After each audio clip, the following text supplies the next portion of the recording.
Said right before we took off that you're not leaving because of a ceasefire. Why are you? Can you elaborate? We're looking at better than ceasefire. We're not looking for a ceasefire. I didn't say I was looking for a ceasefire. That was Emmanuel, nice guy, but he doesn't get it right too often.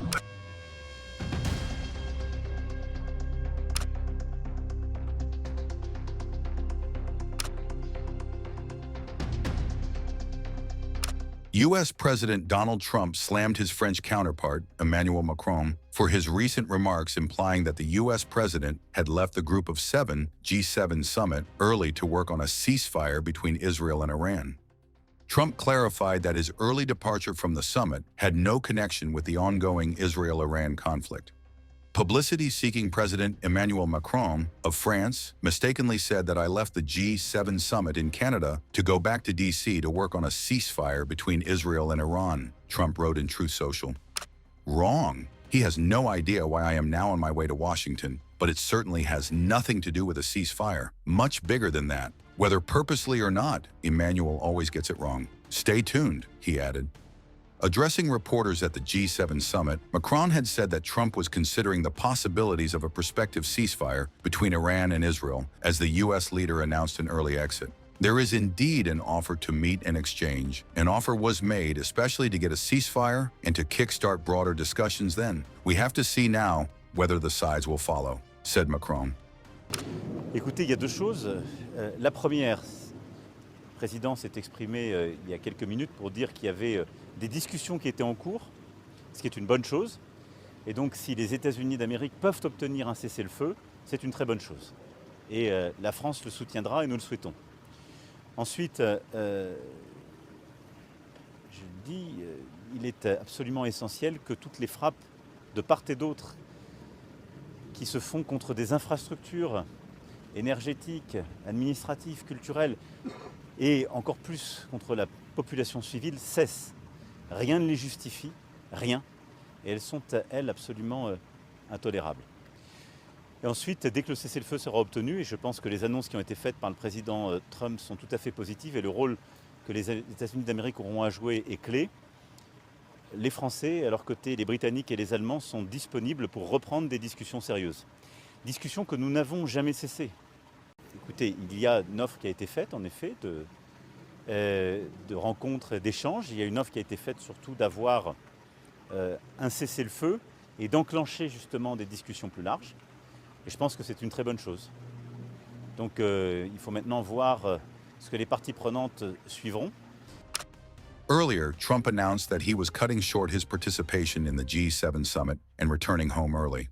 I have to be back early for obvious reasons, Trump earlier told reporters.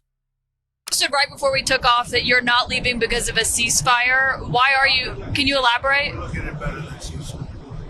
We're not looking for a ceasefire. I didn't say I was looking for a ceasefire. That was Emmanuel, nice guy, but he doesn't get it right too often. But we're not looking. We're looking for better than a ceasefire. That's just what you're going to get into this more. You're not going to involve the U.S. in this conflict at this stage. You're going to do anything more for Israel right now? We're doing pretty well. Right now, we're doing pretty well. Remember, Iran cannot have a nuclear weapon. It's very simple. We don't have to go too deep into it. They just can't have a nuclear weapon. What was the thinking on the call for Tehran to evacuate? Is there a threat or is there incoming? What was the thinking on the full evacuation? I want people to be safe. And that's always possible. A thing like that could happen.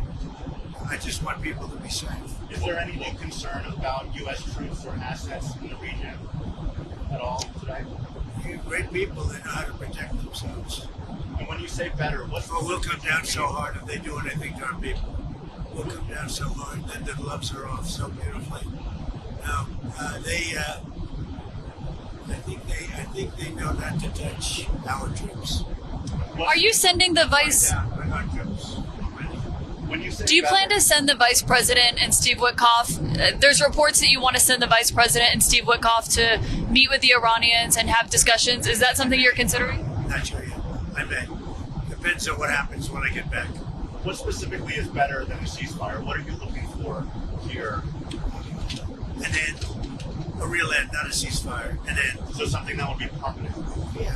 Or we giving up entirely. That's okay too. Are you close there? Is that possible? Is that possible in the next 24? Why not? Certainly possible. Complete give up. That's possible, yeah. Has the chairman of the Joint Chiefs and the Secretary of Defense drawn up plans for you if Iran were to attack U.S. bases or do any damage to I U.S. can't tell you bases? that. Just can't tell you. Can I ask you, because there's been some skepticism, is there any guarantee that if the U.S. did get involved militarily, that a U.S. bomb could destroy Iran's nuclear program and facilities? Piece of everything or anything in life, you know that. Look at you, right? There's no guarantee. But you're saying a guarantee on what? Do you think if the U.S. got involved militarily, it would actually wipe out Iran's nuclear program? Or where's your assessment of that? I hope their program's going to be wiped out long before that. But they're not going to have a nuclear weapon. What do you want to be? Do you have any reason to believe the Israelis are going to slow down, or are they going to hit the accelerator right now? Well, we're going to see. You're going to find out over the next 2 days. Right? You're going to find out. Has the gang of eight? Nobody's slowed up so far. Has the gang of eight been notified about what's coming in the next couple days? Well, we'll be talking to them. What can you do? It's not necessary. What can you do in Washington that you couldn't do in Canada? Just be a little bit, I think, more well-versed. Not having to use telephones so much because I don't believe in telephones. Because people like you listen to them, you know. So being on the scene is much better. And we did everything I had to do on the G7. We had a good G7. We signed the deal with the European Union, phase one of a deal. But we signed the deal with the UK. And the UK is really great. We're very far down the line with a lot of deals. I mean, look, we're actually finished with every deal if you really think about it, because all I have to do is say, this is what you're going to pay. Did But Secretary it's Bessent, nice to be nice. did Secretary Bessent stay behind as your representative? Yeah, we did. Okay. Anybody else? Yeah, a couple of people. Can I ask you where? Who else has a question other than CNN fake news? Mr. President, you talked with the European Union. Can you tell us what the status is on talks on those who signed Well, we're with the UK talking, but today? I don't feel that they're offering a fair deal yet.